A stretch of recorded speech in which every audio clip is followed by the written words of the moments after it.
Olá, eu me chamo Eduardo Mano e você está ouvindo A Bíblia em um Ano, um projeto de leitura da Bíblia Católica em 365 dias. Este daqui é o dia de número 26. Para você que está chegando agora, no meu site eduardomano.com.br/podcast existe um arquivo em PDF com um plano de leitura diário feito pela Ascensions, que é um site americano que produz conteúdo de formação católica. Estarei me utilizando da Bíblia Ave Maria, porque acredito será de mais fácil acesso para você. E os comentários que farei são do padre Mike Schmitz, com alguns acréscimos dos cadernos de estudo bíblico do Scott Hahn e do Kurt Smith. Hoje iremos ler Gênesis, capítulos 49 e 50, Jó, capítulos 41 e 42, além de Salmos, número 16, da Bíblia Ave Maria. Vamos ao dia de hoje. Gênesis, capítulos 49 e 50. Jacó chamou seus filhos e lhes disse: Reuni-vos, porque eu quero anunciar-vos o que vos há de acontecer nos dias vindouros. Ajuntai-vos e ouvi, filhos de Jacó. Escutai, Israel, vosso pai. Rúben, tu és o meu primogênito, minha força, primícias do meu vigor. Notável em dignidade e notável em poder. Transbordante como a água, não terás o primeiro lugar, porque subiste ao leito de teu pai, e desse modo maculaste o meu leito. Simeão e Levi são irmãos. Suas espadas são instrumentos de violência. Minha alma não participe de suas maquinações. Meu coração jamais se associe às suas reuniões. Porque em sua cólera mataram homens, e em seu furor enervaram touros. Maldita cólera que os levou à violência. Maldito furor que os induziu à crueldade. Hei de dispersá-los em Jacó, hei de espalhá-los em Israel. Judá, teus irmãos te louvarão. Pegarás pela nuca os inimigos. Os filhos de teu pai se prostrarão em tua presença. Filhote de leão, Judá, voltas trazendo a caça, meu filho. Dobra-se, deita-se como um leão. Como uma leoa, quem o despertará? Não se apartará o cetro de Judá, nem o bastão de comando dentre seus pés, até que venha aquele a quem pertence por direito, e a quem devem obediência os povos. Amarra a videira o jumentinho, a cepa o filho da jumenta. Lava com o vinho suas vestes, com o sangue das uvas o seu manto. O vinho aumenta o brilho de seus olhos, seus dentes são brancos como leite. Zabulon habita à beira do mar, no litoral, onde aportam os navios, e seu flanco se estende até Sidônia. Issacar é um jumento forte, deitado nos currais. Vê que é bom o descanso e a terra agradável. Curva os ombros sob a carga, sujeita-se ao tributo. Dan julgará seu povo, como uma das tribos de Israel. Dan será uma serpente no caminho, uma cobra na estrada, que morde a pata do cavalo e derruba o cavaleiro. Espero em vosso socorro, Senhor. Gad será saqueado por quadrilhas de assaltantes, mas também os assaltará e perseguirá. Azer tem um pão saboroso, que constitui as delícias dos reis. Neftali é uma gazela solta, que tem lindos filhotes. José é broto de uma árvore fértil. Broto de uma árvore fértil junto à nascente. Seus ramos crescem acima do muro. Provocam-no, atiram contra ele, atacam-no os flecheiros. Mas seu arco permanece firme, seus braços e mãos desembaraçados, pelas mãos do poderoso de Jacó, pelo nome do pastor, que é a pedra de Israel, graças ao Deus de teu pai, que te ajuda, graças ao Todo-Poderoso, que te abençoa, com as bênçãos do céu altíssimo, com as bênçãos do profundo abismo, com as bênçãos dos peitos e do seio. As bênçãos de teu pai sobrepujam as bênçãos das antigas montanhas, as aparições das colinas eternas. Que elas desçam sobre a cabeça de José, sobre a fronte do príncipe de seus irmãos. Benjamim, lobo voraz, de manhã devora a presa e à tarde reparte o despojo. São esses todos que formam as 12 tribos de Israel. Foi isso que lhes disse seu pai ao abençoá-los. A cada um deu uma bênção particular. Em seguida, fez-lhes esta recomendação: Eis que vou ser reunido aos meus. Enterrai-me junto de meus pais na caverna da terra de Efron, o Iteu, na caverna da terra de Macpela, defronte de Mambré, na terra de Canaã, essa caverna que Abraão havia comprado a Efron, o Iteu, ao mesmo tempo que a terra, para ter a propriedade de uma sepultura. Foi ali que enterraram Abraão e Sara, sua mulher. Foi ali que enterraram Isaque e Rebeca, sua mulher. Foi ali que enterrei Lia. Essa propriedade, bem como a caverna que nela se encontra, foram compradas aos filhos de Het. E, tendo Jacó dado aos seus filhos esta última recomendação, recolheu os pés em sua cama e expirou, e foi reunido aos seus. José lançou-se então sobre o rosto de seu pai e o beijou chorando. Ordenou depois aos médicos que o serviam que embalsamassem seu pai. E os médicos embalsamaram Israel. Gastaram nisso 40 dias, que é o tempo necessário ao embalsamento. Os egípcios choraram-no durante 70 dias. Passado o tempo do pranto, José disse à casa do faraó: Se achei graça aos vossos olhos, dizei de minha parte ao faraó que meu pai me fez jurar-lhe. Eu vou morrer, disse-me ele. Tu me enterrarás no túmulo que adquiri na terra de Canaã. Permite-me, pois, subir e enterrar meu pai. Depois voltarei. O faraó respondeu: Vai sepultar teu pai, como ele te fez jurar. José partiu para sepultar seu pai. Todos os servos do faraó, os anciãos de sua casa e todos os anciãos do Egito, toda a casa de José, seus irmãos e a casa de seu pai o seguiram. Deixaram na terra de Gessém somente seus filhinhos, suas ovelhas e seus bois. Carros e cavaleiros acompanhavam-no, de sorte que a caravana era muito grande. Chegando à eira de Atad, além do Jordão, fizeram uma grande e solene lamentação, e José celebrou, em honra de seu pai, um pranto de 7 dias. Vendo esse pranto na eira de Atad, o povo daquela terra disse: Grande pranto é esse dos egípcios. Daí o nome de Abel-Misraim, dado a esse lugar, que está situado além do Jordão. Os filhos de Jacó fizeram, pois, o que ele lhes tinha ordenado. Levaram-no para Canaã e enterraram-no na caverna da terra de Macpela, que Abraão tinha comprado, juntamente com a propriedade de Efron, o Hiteu, defronte de Mambré, para ter a propriedade de uma sepultura. Depois do enterro, José voltou para o Egito com seus irmãos e todos os que o tinham acompanhado nos funerais de seu pai. Os irmãos de José, vendo que seu pai morrera, disseram entre si: Será que José nos tomará em aversão e irá vingar-se de todo o mal que lhe fizemos? Mandaram, pois, dizer-lhe: Antes de morrer, teu pai recomendou-nos que te pedíssemos perdão do crime que teus irmãos cometeram, de seu pecado, de todo o mal que te fizeram.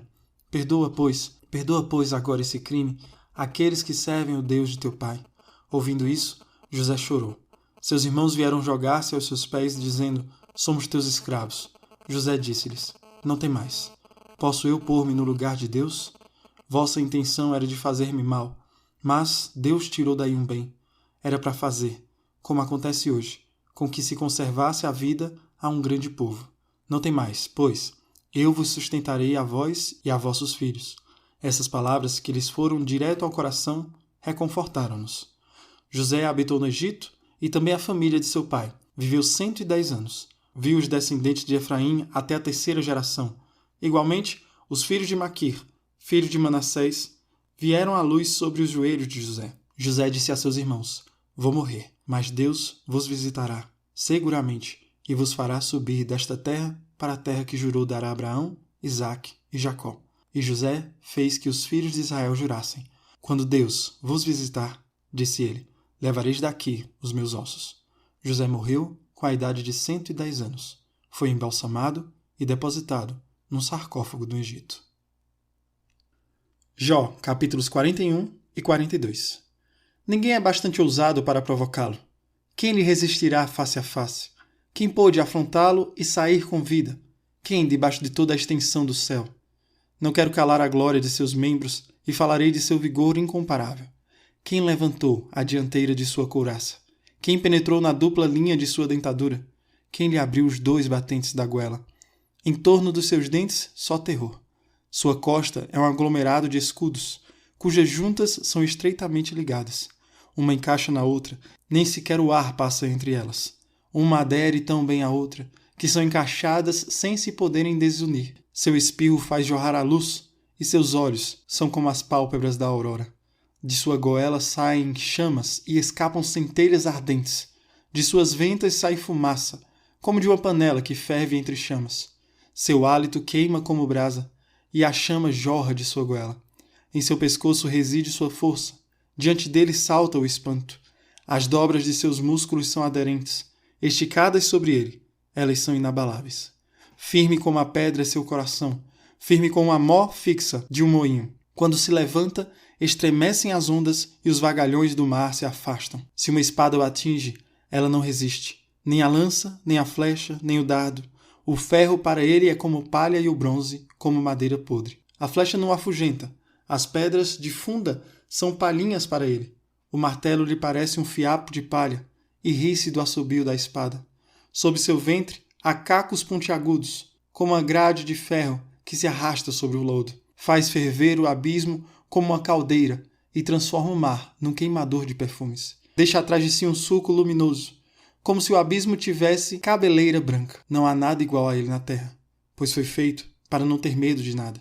Ele afronta tudo o que é elevado. Ele é o rei dos mais orgulhosos animais. Jó respondeu ao Senhor nestes termos: Sei que podes tudo e que nada te é impossível.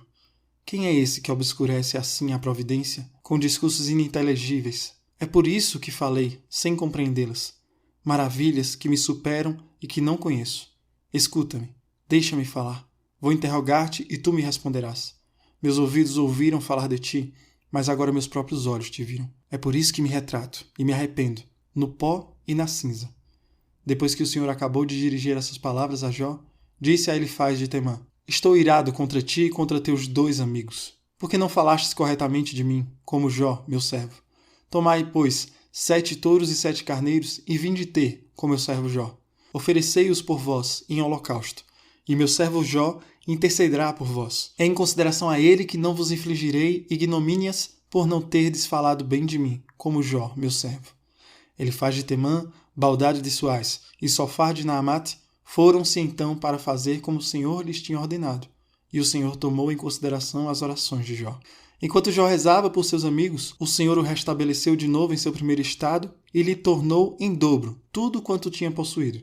Todos seus irmãos, todas as suas irmãs, todos os seus amigos de antes vieram visitá-lo e sentaram-se com ele à mesa em sua casa. Tiveram muito dó dele e deram-lhe condolências a respeito de todas as infelicidades que o Senhor lhe enviara. E cada um deles ofereceu-lhe uma moeda de prata e um anel de ouro. O Senhor abençoou os últimos tempos de Jó mais do que os primeiros. Teve Jó 14.000 ovelhas, 6.000 camelos, 1.000 juntas de bois e 1.000 jumentas. Teve ainda 7 filhos e 3 filhas. Chamou a primeira Pombinha, a segunda Cássia e a terceira Azevite.